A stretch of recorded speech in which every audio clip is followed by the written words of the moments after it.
Sir, আমরা দেখতেছি আমাদের প্রতিবেশী দেশে গত আগস্টের 5 তারিখ বিকাল থেকেই সংখ্যালঘুদের উপরে অমানসিক নির্যাতন হচ্ছে এবং সম্প্রতি আমরা দেখতেছি বান্দরবন খাগড়াছড়িতে স্টেট স্পন্সর্ড টেরোরিজম হইতেছে, সেনাবাহিনী, বাংলাদেশ সেনাবাহিনী আদিবাসীদের উপরে অত্যাচার করতেছে।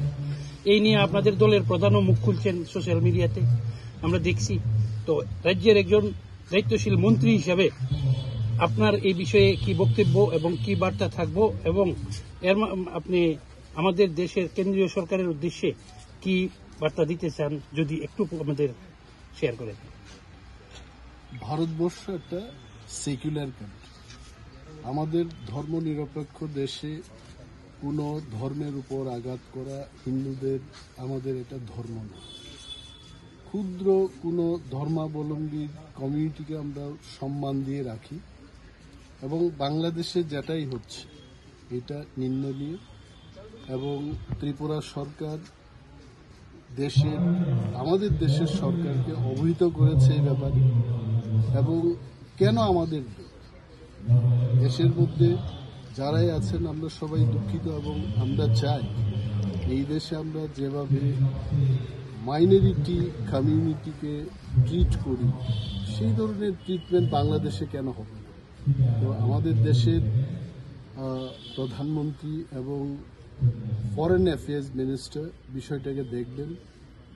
I as a minister of Tripura সত্যি এটা দুঃখিত এবং এটা যেন বন্ধ হোক, এটাও আমার দাবি থাকবে। যেহেতু এটা দুই রাজ্যের বিষয় না, এটা হচ্ছে ইন্টারন্যাশনাল ইস্যু।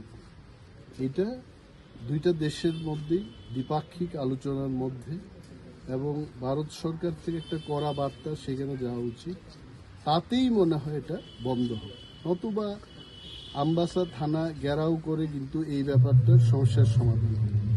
তবে এইটুকু বলতে পারি, আমাদের রাজ্যের সরকার, মাননীয় মুখ্যমন্ত্রী এই বিষয়ে অহরহ আমাদের কেন্দ্রীয় সরকারের সাথে আলোচনা করছেন এবং নিশ্চয়ই আমাদের এই আলোচনা ভারত সরকার বাংলাদেশের সরকারের সাথে করে বিষয়টাকে সমাধানের দিকে নিয়ে।